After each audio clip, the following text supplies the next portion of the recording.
All right. Thank you guys for joining. Mike, thank you for joining. My name is Jay Butts. I am the founder of Beyond the Closing Table Incorporated. It's a educational resource for all things real estate. Today, we're going to be talking about the inspection. Being in real estate, that is one of the bigger milestones that you might have to pass or that you actually will have to pass when you're thinking about acquiring real estate. And that it's very important because you want to think about what you're going to have to invest in the home. So one of the things that you have to do is you have to get an inspection report done. I was fortunate to meet this gentleman actually on my first deal. I don't know if he even knows that, but my first deal in real estate was a condo in Bronzeville. And the young lady was like, "Hey, I already have an inspector. I actually didn't even meet you, Mike, for that inspection, but you actually got access to the property and you went and did your thing." We end up purchasing that property, or she ended up purchasing that property. And then maybe like a week or two later from my second deal, I was like, "Hey, can I have that inspector's information?" And that's kind of how we joined forces and started our journey.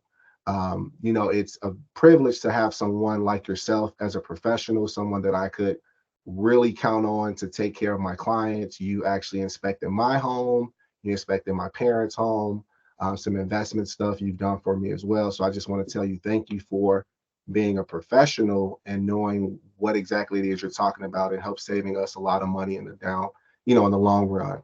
So with further ado, can you go ahead and just introduce yourself and let everybody know who you are and how long you've been doing what you've been doing? Yeah, well, I appreciate all the kind words, Jay. So thank you very much. But No problem. my name is Mike Knapchak. I'm the owner and operator. So I wear multiple hats with my little inspection company. Name of the company, Chicago Metro Home Inspections. We've been around for about 7 years now. And prior to beginning this company, my background to that was in the union trades, specifically Local 399. We're the ones that help operate any kind of high-rise, large square footage buildings in the Chicagoland area. So anything in downtown that you see that's above 1 story, somebody needs to maintain that building. Somebody needs them operated from a mechanical perspective as well as a facilities perspective. So that's where my background began, and then I transitioned about 7 years ago into home inspections. And certainly enjoy myself, enjoy what I do. Nice, nice. So I've been in deals where people might have their own home inspectors, and they don't really know what to expect. So it's kind of like you're about to make this huge purchase, 200, 300,000, sometimes in the millions, and you get this home inspection done. Most of these buyers have never even been to Home Depot to purchase a hammer. So when you tell them that, hey, this roof is X amount of years old, or their furnace is 15 years old, it's kind of a lot of information to take in. So that's the other reason for this video, is kind of help people not get caught off guard and know what to expect, because nobody preps you for an inspection necessarily. So what would you say are some very important things that people should take heed to when you're doing home inspections? Yeah, so the best way, for somebody that doesn't know what a home inspection is, to kind of give that silly analogy, it's like buying a used automobile or pre-driven automobile. You might take that automobile to your mechanic, and your mechanic might do it once over and kind of let you know the condition that automobile's in. He might tell you, hey, it's in great shape, but your tires are due to be replaced pretty soon. You want to get those done before the winter. Or he might make suggestions like, you want to get your oil changed right away because you don't know when the last time they changed it. So that's what we're going to do at home inspections. We're gonna go in there, and I'm gonna let our clients know the condition of the home. We're gonna be certainly looking for defects, and I think we're pretty good at finding those defects. And rest assured, any kind of home that I've ever inspected, even if it's new construction or a rehab, and certainly something that's been around for 80, 100 years, we always find defects. What we try to do, or what I try to do, is try to put some perspective into those defects, or have conversations about those defects. We might find common defects like a leaky faucet or a leaky P-trap, or certain areas of the property require, they're called the GFCIs, ground fault circuit interrupters. We might not find those in the areas where they need to be, which is essentially near a water source or within 6 feet of a water source.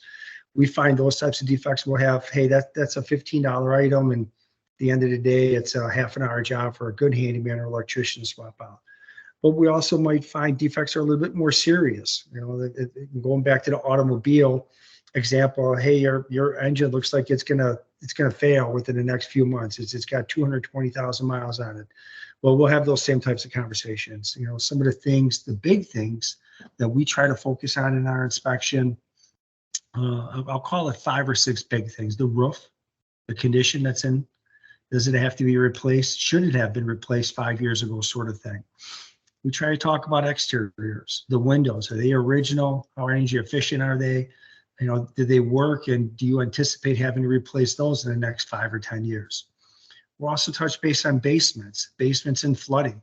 Does the basement look like it's taken on flooding within the last, few months or few years? We'll have conversations about that. We'll talk about major mechanicals and appliances. So your furnace, your heating source, your hot water tank, your air conditioner, just the age of them. How old are they? Are they approaching their end of life cycle?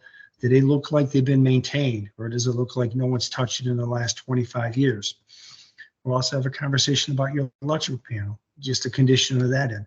If the home is 80 years old, it most likely went through 3 or 4 different generations of new technology, new electrical panels. So we certainly don't want to see something that's in a home that's 80 years old that has 1925 technology in it or 1955. So we'll have conversations about that as well.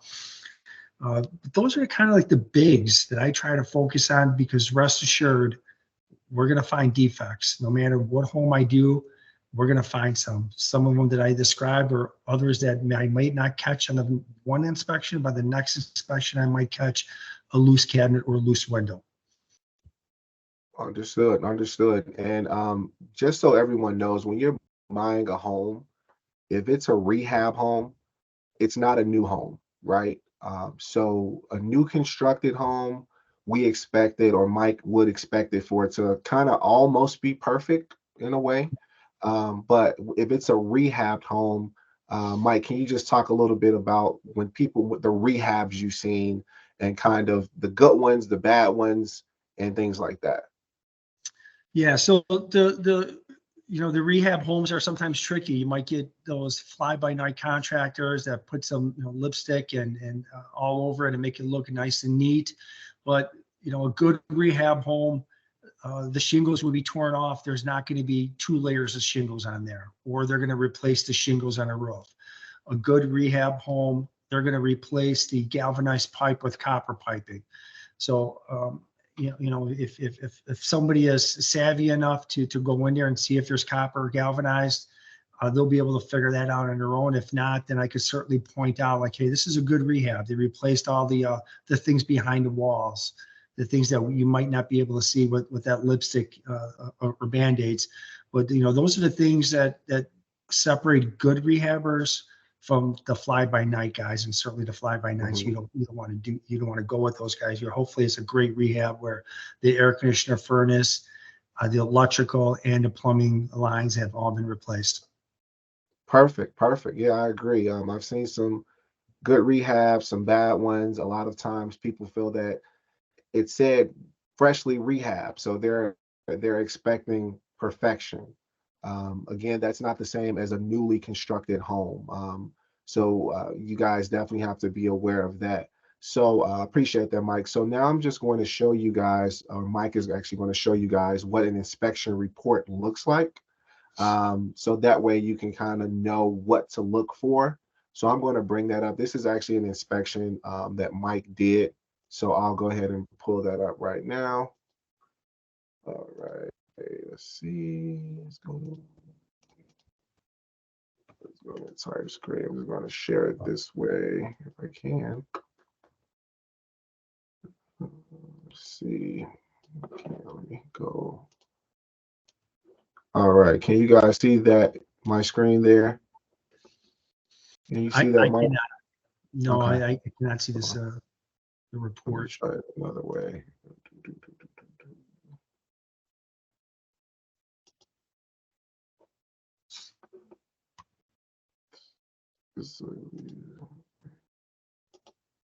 Okay, let's see.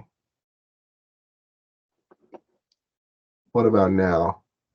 Can I you could see see that? I could see the report, 7120 West 108th Street. Yep. Okay. Cool. So, Mike, just kind of go through, I guess, the inspection report. And this one is a pretty short one. It's like 18 pages. So we can start here. Can you kind of just tell people what they would normally find starting from the beginning? Sure. Can I move this screen up and down, or are you in control of it? No, I'm gonna try to do it with you. I'm gonna try to do it All for you. right. So I'll just kind of So, move and, it. in my reports where I'm certainly going to include defects or deficiencies in my report. So we're gonna see plenty of those, but we're also going to see things that uh, work the way they should be. And I try to place those types of things in my report just to give the client some peace of mind that, the fridge works, but oh, okay, I see in the report it actually does work, and I did, my inspector Mike did actually inspect it. But the front page is just some simple picture of the property that performed, the address, the age of the home, the square footage, what the weather was outside, and then some of my personal information there. If we scroll down to probably page 3 or 4, now we begin on the structures of the exteriors. Exterior doors, we're looking for simple things. Our doors opening and closing freely. Now, do I have to put a shoulder into it for it to operate? Is it built up or paint? Are the hinges coming loose? Exterior doors, are they locking correctly? This particular unit was on the first floor, so there is some genuine security concerns where we want doors to lock, especially sliders or exterior doors on the first floor to lock properly. So we're going to be inspecting the doors, the sliders, the screens. Are the screens intact in case you want to open up the door and get some fresh air in? But this one was in pretty good shape. Moving on to point number 2, windows. We're going to simply exercise windows up and down. This particular property, not all window screens were present. I don't recall why. I know that sometimes during during portions of selling, they remove the window screens and they're located in closets. But we'll make notes of little things like that. Modern windows have 2 pieces of glass, and within that glass is an argon gas that helps with thermal efficiency. If that pane or the window is ever compromised by the 100th of an inch, the gases escape, moisture finds its way in, and sometimes you see condensation in the form of fog, staining, or crystal. So we'll look, it's more of an aesthetic based defect, but we will look for that. And in this particular unit, there was a window that was compromised. You could scroll down. Interior, our kitchen cabinets opening up and closing freely, our doors opening up and closing freely. Are they operating, or are they tough to open up, or they might be loose from the hinges, or the lock sets where some adjustments may need to be made? Keep going down. Interior drywall and ceiling. So we're looking on exterior walls for any evidence of water or moisture intrusion or something that may have leaked a month ago but has dried up since. This condo was on the first floor, so I'm looking up to see if somebody from the second floor is leaking down onto us, if it's for the bathroom, for the kitchen, or for the toilet. We're looking for safety hazards or safety equipment. So smoke detectors, we're going to test them, as well as carbon monoxide detectors. The laundry room, there was a door installed. So we're gonna look for things that I might not be able to figure out right away, but we might need some further disclosure from the sellers. Hey, what is this door? Like, what does it lead to? It was a little bit different, a little unique. And I think this one was obstructed by a sink, a laundry sink, where I wasn't able to freely get in there and peek in there to see what was going on. So I try to figure out everything, but I can't always figure out everything. But I'll let the clients know, hey, this is something you want to look into with the seller side, and just simply ask them, what's behind this? Is there anything important? And then hopefully they could provide some access to the seller or buyer. Keep going down, Jay. Electrical panel. We're going to remove the front face of the electrical panel. Inspect for any kind of haphazard wiring. Did somebody go in there and they think they knew what they were doing to try to make it a little bit better? So looking for arcing, any kind of defects, anything that's brass, aluminum, and that color, we want to see just that color. This one was in good shape. There was no issues with this electrical panel. It doesn't look like anyone fumbled around with it in the time that the property was owned. Keeps going down. So light switches, electrical outlets. Well, we're testing light switches. There was one where a couple outlets, I think light fixtures were out, meaning it could be the light bulb. There was one where the exterior outlet, simple defects or common defects where the cover plate was missing. There's 2 or 3 ways to wire up an outlet the wrong way, and it still might work, but really only one way to wire it up the correct way for it to work the correct way. So we'll be walking around inspecting all outlets. Keep going down, Jay. HVAC, air conditioning. We'll figure out the year that it was manufactured in. This one, if I'm looking at my report, I'm not sure any of the air conditioners were labeled, meaning 1F, 2F, 3F, labeled meaning what unit the condo was in. So I believe this one, 2 of the air conditioners were 2005, and one air conditioner was 2020. So just simply, we want to ask the seller side, hey, can you let us know which one's yours? So we'll have a little bit more information on that. We'll be testing the air conditioning as well. Heating equipment. Well, this was done in February, Jay. Did I look at the report? Is that correctly? Yeah.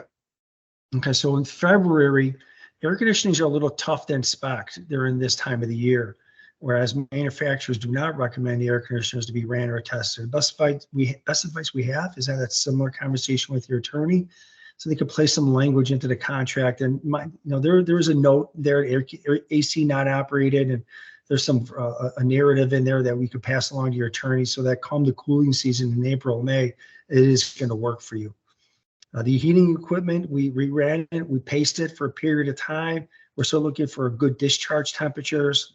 The unit was manufactured in 2005, so it was 18 years old. Rule of thumb on furnaces and air conditioners, major mechanicals for longevity is 22, 23 years. And then you kind of begin to budget out that it's closer to its end life cycle than further away. That would not have meant that this client needed to replace, for sure, need to replace their air conditioning in another 5-6 years. It just means, hey, be conscientious. It is getting a little bit older.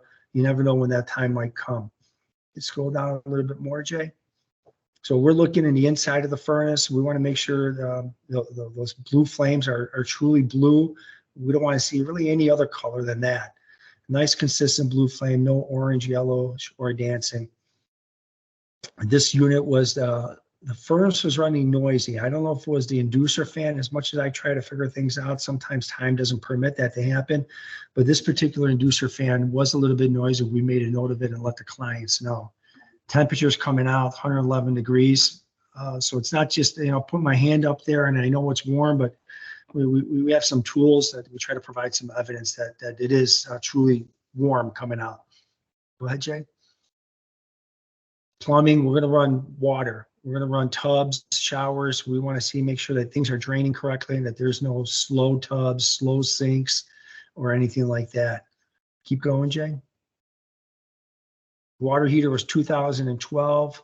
So both for the furnace and hot water tank, we'll also inspect for gas leaks around the gas pipes around those 2 pieces of equipment.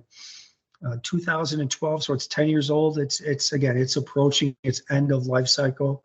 That doesn't mean a client should replace it or first moment that she moves in and swaps it out. It just means be conscientious. It's getting closer. Appliances. So you can slow down slowly, Jay, nice and slow. So your bathroom exhaust fan, is it operating? Is it noisy? Dishwasher, is it loud? Is it leaking on us? Is it noisy? Does it sound like it's approaching its end of life cycle? Does it run through a full cycle? Microwave, same thing. I do simple tests by sticking a wet rag in there for 15-20 seconds. We want to make sure that it's coming out. There's light switches on microwaves. There's exhaust fans. Refrigerators, are they working correctly? There isn't a picture of it, but I do have a temperature gun where I would take a measurement of the freezer and the cooler side of it.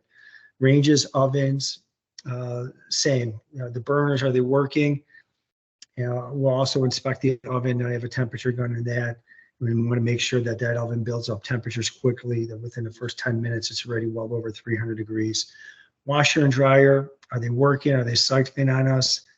Do they sound like, do they sound loud? Do they sound like are they approaching the end of life cycle as well? And that's it. One of the things that I encourage all my clients to do is certainly be on site. I recommend that, but more importantly, walk with me. So as I see things through my eyes and going from room to room, I turn any kind of defects or positive things into conversations, and we just keep going along until we're completely done with the report. I appreciate it. I appreciate it. And I know a lot of times buyers, they always want to know, hey, should I buy this house or should, you know, and I always tell them, hey, he's not liable if you buy it and something happens. So how do you respond to somebody then say, hey, should I buy this house or not? What would be your best response for that? A lot of variables involved. If I find a perfect house, there's been certainly many people that walked away from that deal, and there's been many houses where I found many defects, or furnaces and air conditioners that were beyond their age of useful life cycle. But for whatever reasons, clients were even looking for that house. If it's neighborhood or proximity, they've gone ahead and moved it. So really, I don't want to say my findings have anything to do with decision making. I'm just here to kind of let the clients know what's going on. I would never recommend for somebody to buy or not buy a house, but more so kind of give them the meat and bones as to what's going on, and this is what you're in for. I agree. I agree for sure. So if you don't mind, tell people how they can get in contact with you. Well, they could certainly get in contact with me through you, but another way is simply to phone call 708-770-6522. I'm the owner operator. I wear a couple different hats. Not only am I doing the inspection, but I'm also the one answering the phone, scheduling the inspection. Once we're there, I'm going to do the inspection. And then once we're done and the client receives the report, if they have any questions a week or two down the road, they're more than welcome to give me a call for any kind of clarification. Okay, I appreciate it. I know you're a busy guy. Thanks for taking time out of your day. And I'll definitely see you on the next inspection. So I appreciate you. You got it, Jay. Thanks for having me. Good luck. No worries. You too. Have a good one.